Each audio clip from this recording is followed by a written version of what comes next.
Salut les amis, j'espère que vous allez bien. Alors aujourd'hui sur la chaîne de In The Car, on va voir un nouveau véhicule, une BMW M4 compétition. Ça risque d'être pas mal. Donc c'est une voiture qui est à vendre aussi. Donc toujours dans le format VAV, donc voiture à vendre. Là c'est la deuxième voiture qui va être la voiture la plus puissante dans laquelle je ne suis jamais monté pour l'instant. 450 chevaux. Donc je crois qu'elle est d'origine, qu'il n'y a rien qui a été refait. On va voir ça tout de suite avec le vendeur. Allez. Alors du coup là on est à l'intérieur de la M4 compétition avec David. Salut David. Bonjour. Ça va? Ça va. Donc tu me fais le plaisir là de m'apporter ta voiture. On va faire une petite présentation extérieure d'abord, ensuite on verra l'intérieur. On s'est mis à l'intérieur parce qu'il y a vraiment trop de vent dehors. Bon là on est dehors les amis, désolé pour le vent encore une fois. J'ai investi dans un petit truc qui devrait être mieux et tout pour ce genre de conditions. Mais là je ne l'ai pas encore reçu, donc là on est obligé de faire avec le vent. Donc voilà, c'est un petit peu dommage, mais je vais faire au mieux. Et puis on fait une petite présentation rapidement sur l'extérieur, ensuite on ira sur l'intérieur pour pouvoir parler et discuter un petit peu plus du véhicule. La double barrette. T'as vu la photo de la nouvelle M5? Non, de la nouvelle M4 2020, apparemment comment elle va être? Ouais, ça va s'étendre en fait. Au lieu d'être juste comme ça va être un peu plus gros ici. Après sur le côté ça change pas trop. Tu préfères quelle gueule toi? Celle de la nouvelle ou celle-ci? La BM, en fait, les BM ils commencent à avoir des calandres un peu trop grosses et ça commence à déguiser un peu les voitures, quoi. Ouais, la série 1 ça passe très bien. Après les autres véhicules, je sais pas, terrible. Okay, moi aussi je préfère largement là, ça reste plus fin, ça reste plus appréciable. Donc là David va nous ouvrir le capot, on puisse voir un petit peu le moteur. Cette fameuse pièce, c'est ça? Ouais. Donc ça c'est sur toutes les M4? Oui. Ouais. D'accord. Donc en carbone. Ça fait une liste de 45 chevaux. Ouais. C'est esthétique et aussi pratique quoi. Pas mal. Et donc ça c'est... C'est l'échangeur. C'est un biturbo. Ouais. 450 chevaux, 3 cylindres, 3 litres, 6 cylindres en ligne. D'accord.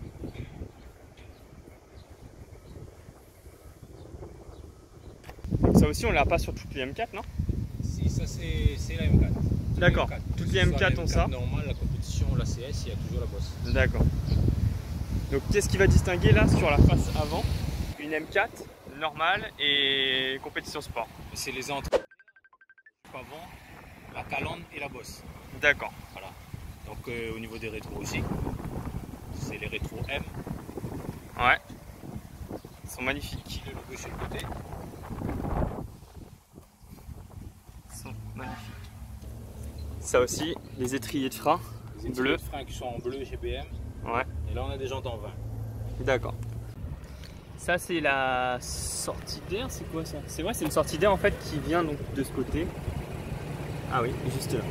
Il y a pas mal de voitures qui ont ça. Ça c'est le système qui envoie en fait toutes les informations directement sur la vitre, ce qui te permet en fait de regarder ces informations sans regarder ton compteur.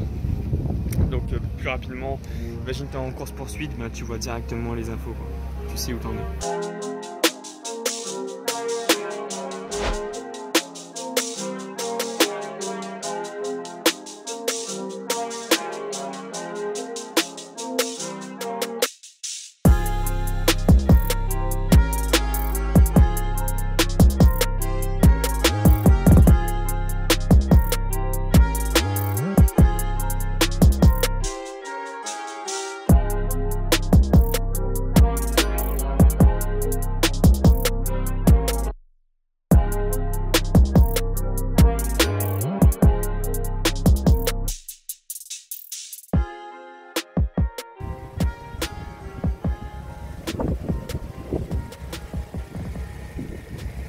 Donc, est-ce que cette lame, tu l'as en carbone si tu as le pack carbone?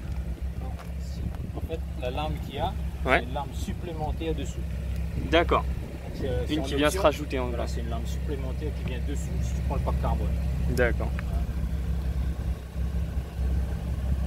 Les mêmes dimensions à l'avant et à l'arrière. que là, c'est les mêmes là. Là, c'est les mêmes dimensions là-bas. Non, à l'avant et à l'arrière, non. Là, ici, on est sur du 285. D'accord. À l'arrière. Donc en largeur. Donc ça, c'est bien la largeur du pneu. Ouais. Après, comme c'est une propulsion, c'est pour ça les pneus doivent être très. C'est du 265. D'accord. Bah, c'est pour ça les pneus sont vraiment très larges pour encaisser la puissance de. Ouais. Encaisser la puissance et tu fais que ce soit une propulsion aussi, j'imagine. Ouais. Tout est d'origine, tu m'as dit. Hein. Tout est d'origine. La voiture est neuve, elle a 9000 km. La couleur, c'est un blanc un peu nacré. Ouais. Donc cassé, blanc nacré.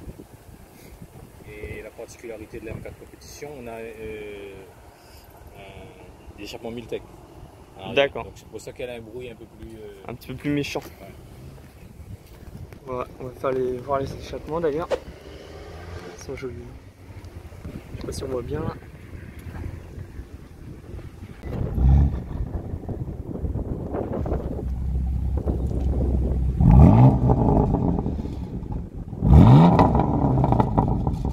Wow, le tonnerre de tir, c'est frérot.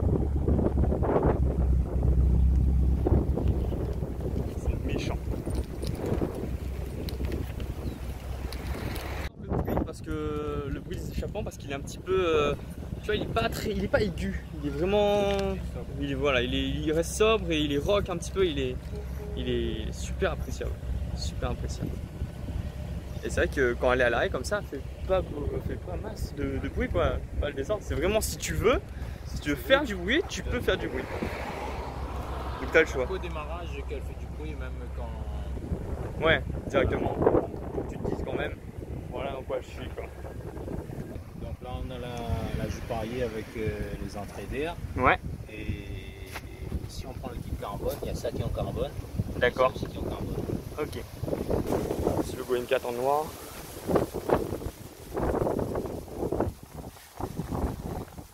Moi ce que j'aime bien c'est les rétros sur cette voiture. Ils sont vraiment jolis.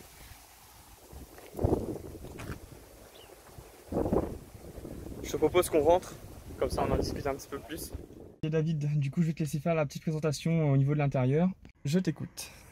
Alors, à l'intérieur, c'est comme une M4 normale, sauf que la version compétition, on a le réglage de l'amortisseur. Donc, on a le mode sport, confort et sport plus. Pour la direction, c'est pareil. Et ça, c'est pour le moteur. Ok. Sport plus, tu l'utilises toi des fois? Sport plus c'est vraiment très rare quoi, puisque sport c'est plus sur les pistes ou des trucs comme voilà, ça. Donc en sport, en mode confort, on n'a pas la sonorité et la voiture elle est très souple. Donc en ville elle fait du extra urbain, elle fait du 6 litres au 100, sinon c'est un véhicule qui fait du 8 litres au 100. D'accord. Donc elle consomme que dalle. Ici on a un réglage pour les passages de rapport. Ouais. Donc si tu mets le premier cran, il passera les rapports au plus souple. Après, tu as le deuxième cran, le troisième cran, il tire un peu plus. Ouais, ça va faire un petit à-coup en fait, c'est ça? Voilà, ça il tire un peu plus sur les rapports. D'accord. Là, on a la molette BM comme toutes les molettes. Ici, pour décapoter. Ok. Siège chauffant pour la nuque, de chaque côté. Et ici aussi, on a les sièges chauffants. D'accord. Ça, tu l'utilises toi? Oui, le matin. Ouais. Le matin, là, oui, surtout dans ces périodes-là. Le matin, où il y a un oui, peu et de puis vent. en hiver, quand on veut décapoter, c'est pas mal. D'accord. Ouais, d'ailleurs, voilà, c'est une décapotable, on a oublié de le préciser. Est-ce que tout à l'heure tu pourras me montrer un petit peu ce que ça donne? On peut le faire si tu veux de l'intérieur pour voir. Ok. Tu peux soulever ça. D'accord. Donc ça, tu es obligé de le mettre si tu veux décapoter, c'est ça? Voilà. Si tu le mets pas, tu peux pas décapoter. Ok. Donc là, on a le coffre. Dessous, on a tout le circuit électrique. Ok, t'as pas de roue de secours là-dessus parce que en fait, ta roue, si elle est crevée, tu peux continuer à rouler un petit peu avec, c'est ça? Doucement. Ici, il y a une chose de secours. Et après, quand elle est décapotée aussi, on a un système pour pouvoir mettre les bagages à l'intérieur. Je vais te montrer ça après. Ok. Un système. Tu verras, c'est un peu... Ça a plus de place en fait, c'est ça? En fait, quand tu vas faire les courses ou quand tu vas chercher quelqu'un à l'aéroport, tu n'as pas besoin de recapoter pour mettre un truc dans le coffre. D'accord, d'accord, je vois. Tu vois, tu peux utiliser tout l'espace qui est dessous. Ok. Il y a les 4 vitres qui s'ouvrent sans montant. Ouais.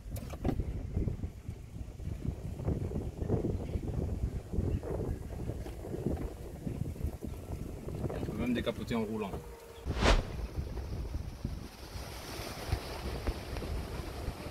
Voilà ce que ça donne quand on décapote de l'extérieur. Donc faites attention à rien avoir dans votre coffre quand vous décapotez.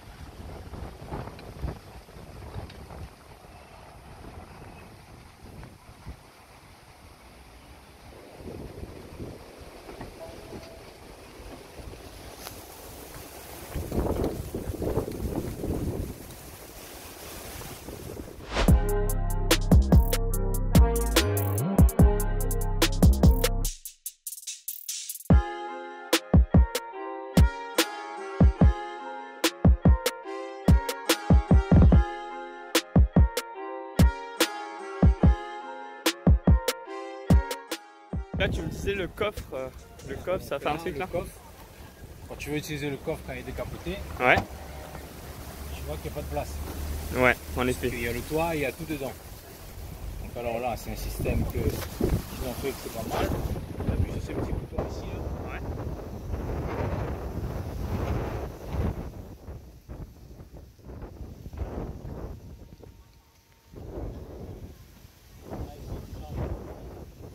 Ici tu mets tes bagages, ouais. Jusqu'au fond, tu redescends et après ici tu le redescends.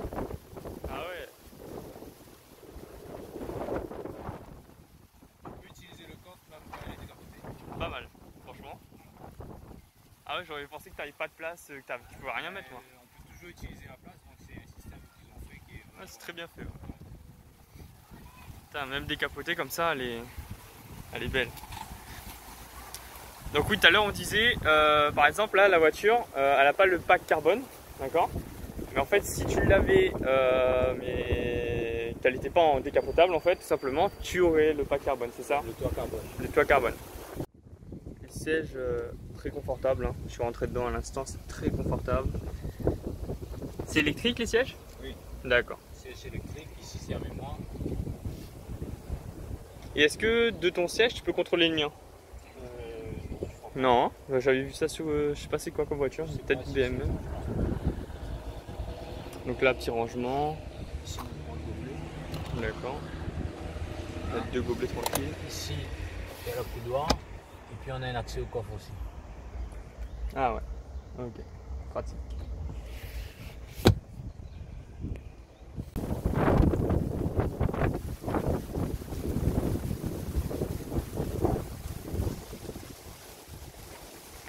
Là on recapote.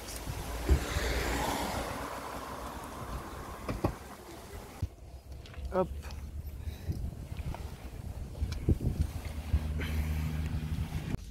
Ok, donc là on va faire un petit tour dans la voiture. Je vais poser encore 2-3 questions, c'est mieux parce que avec le vent qu'il y a dehors, je suis pas sûr qu'on ait très bien entendu. Donc là on va faire un petit tour et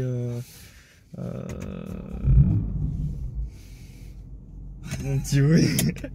T'as mis un mode spécial là ou? Non, là c'est quand même quand il démarre. Alors là, si tu veux regarder ici, tu vas voir. Là, tu as le mode sport, tu as le mode efficience, c'est le mode confort. Ouais. Efficience, ça c'est pour le moteur. Ok. Ici, c'est pour les amortisseurs. D'accord. Et là, tu as pour le volant sport, confort. Et confort, généralement, c'est le volant est beaucoup plus souple. D'accord. Donc, c'est bien de conduire avec le mode confort. Et tu sens les amortisseurs et tout ça un petit peu plus. Ah oui, oui, les amortisseurs, ça se sent aussi. Donc, moi, j'aime bien mettre en confort. Et après, quand tu changes de mode au niveau du moteur, lui, il change automatiquement le style de conduite et tout. Il s'adapte. Ok. Donc, c'est vrai que. Enfin, quand on est dehors, j'aurais jamais dit qu'on voyait autant en fait la petite. La bosse. Ouais. La bosse. Ouais. C'est vrai que la bosse, ça donne un style beaucoup plus direct. Là, on est en mode costaud. confort, tu vois, le bruit ouais. est très sobre. C'est vrai. Et ici, on passe en mode sport.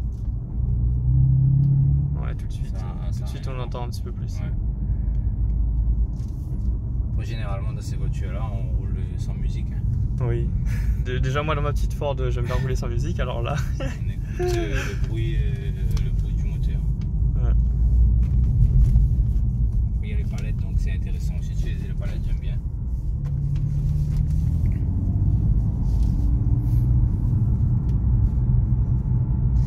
Donc, toi, est-ce que tu as d'autres voitures? Oui. Moi, j'ai une Touareg. Ah ouais.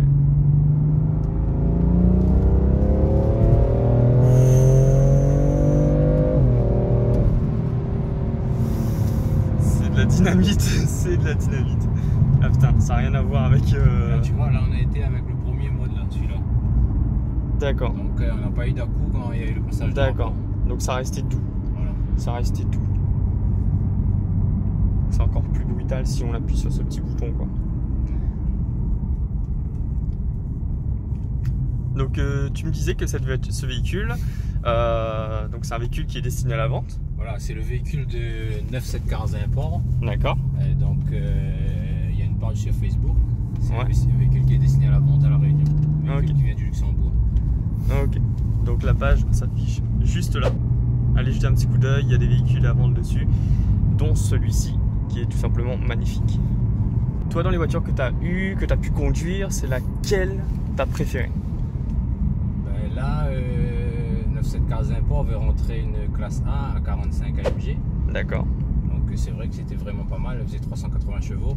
Mais comme c'était une 4 roues motrices, ça partait direct. Voilà, ça partait direct. Celle-là, c'est une propulsion, donc c'est un petit peu plus brutal. Et ben, c'est pas la même gamme, quoi. La Mercedes classe A était plus petite, donc c'était aussi pas mal. D'accord. Donc au niveau du moteur, tu me l'as dit tout à l'heure, donc 6 cylindres, c'est ça? 6 cylindres en ligne. Ouais. Ça veut dire quoi en ligne? Alors en ligne, c'est que les cylindres sont en ligne. Généralement, les nouvelles générations, c'est toujours du V6. D'accord. Ou du V8 pour les grosses cylindrées avant. Mais là, c'est du 6 cylindres en ligne, 24 soupapes. Donc elle fait 450 chevaux. C'est un biturbo. Là, tu es en sport normal, hein? Là, c'est sport normal. Ouais, ok. Sport normal, il reste sobre, tu as juste le bruit, un joli bruit. Ouais. Mais après, si tu roules cool, reste cool. Ouais, c'est l'entre-deux en fait, entre. Voilà. C'est vraiment que la voiture, elle consomme que dalle. D'accord. Tu peux te faire plaisir sans trop consommer en essence.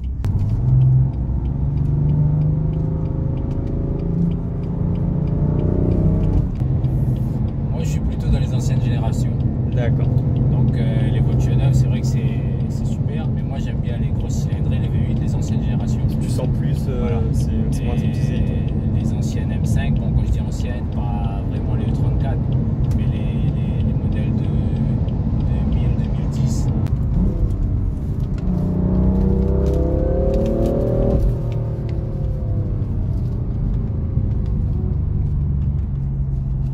Ouais, en effet, c'est super. Oh putain. Tu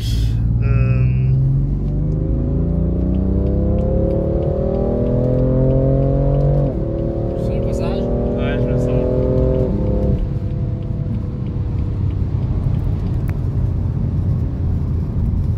Bon, maintenant la petite question qui fâche un peu généralement lors des ventes, c'est quoi les points négatifs que tu as pu relever sur le véhicule?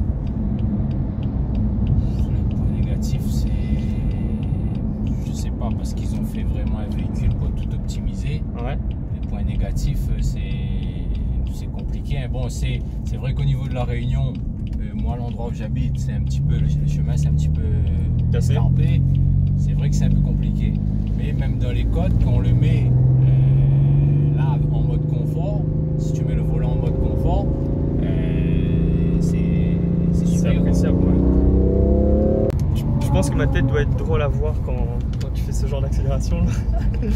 Et après, c'est pas, enfin, pour moi, c'est pas, ça sert à rien d'aller sur le 4 voies pour faire des pointes à 250, 280. Oui. Donc, des petites accélérations comme ça jusqu'à 120, 150, c'est largement suffisant pour prendre plaisir avec ces véhicules-là. C'est monsieur Oudi Mustafa qui est le patron de cette case Import. Ok. Donc c'est lui qui gère les pages. Il est actuellement là en Allemagne. Il ramène une A45 S AMG. Ouais. Donc un véhicule tout neuf aussi. Ouais, c'est vrai. Donc voilà, toutes les infos sont sur la page Facebook. Ok. Moi-même, bah, je vais aller voir ça parce que je suis pas Il encore. publie des vidéos, des fois même quand il récupère les véhicules là-bas, il publie des vidéos et avec des tarifs vraiment très intéressants. Donc cette BMW, cette M4 compétition, c'est une première main, c'est ça? Oui, oui. Ok. Une première main, elle est encore en attente d'immatriculation, elle n'a pas sa immatriculation définitive, donc elle a les plaques provisoires encore.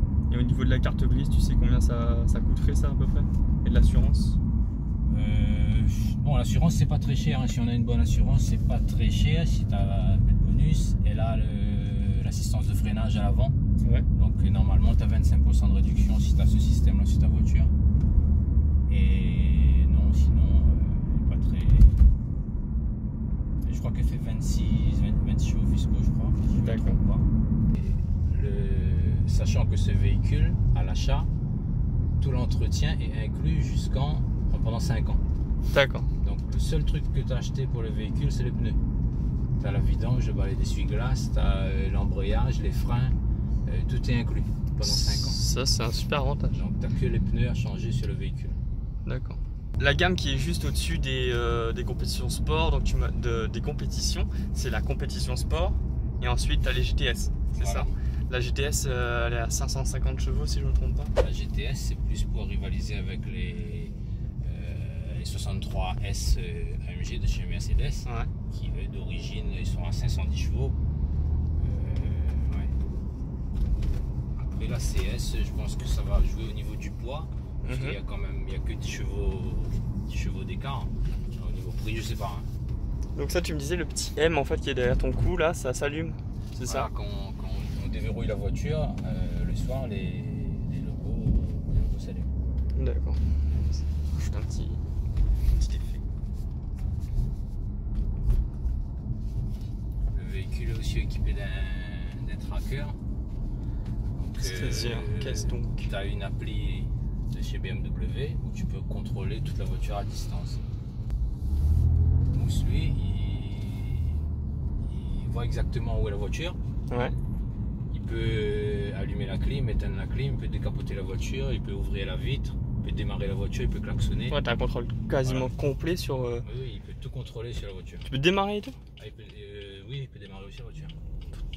Avec une appli qui va sur son téléphone. D'accord, et ça c'est une application faite directement par BM, c'est ça? Oui. D'accord. Qui est là, il est carré là. C'est lui qui renvoie toutes les informations au niveau du pare-brise. C'est top ça. Comme ça t'as pas besoin de chercher l'information en fait, ça vient directement là. Après t'as toujours le réflexe de regarder le compteur. compteur. Au niveau des matières à l'intérieur, on est sur. J'ai aussi de la bonne matière, le volant il est en cuir, les sièges en cuir, le tableau de bord. C'est quoi comme matière ça d'ailleurs? Ben, c'est le cuir, ça, je pense. C'est du cuir? Cousu. Ouais. Des trucs dedans, mais Tu vois, t'as des petits masques et tout. Ça va, tu peux entrer pas mal de choses.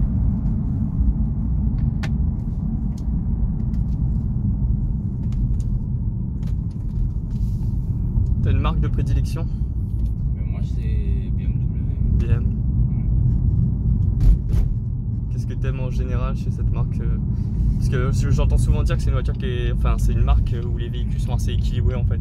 C'est des voitures qui sont. Bah, après, il faut aimer la propulsion aussi. Ouais. Une voiture qui est bien équilibrée, qui est très robuste. Et à l'intérieur, j'aime bien l'inclinaison du tableau de bord. Bon, on le voit un peu moins maintenant. C'est vrai, avant, avec les modèles les E30, les E36, on voyait bien le tableau de bord incliné. D'accord. C'est vrai que les tableaux de bord sont assez, voilà. c'est assez court, moi j'aime bien. Justement, c'est un truc que je reprocherais à ma voiture qui est juste là. Le tableau de bord il fait 10 mètres donc pas super.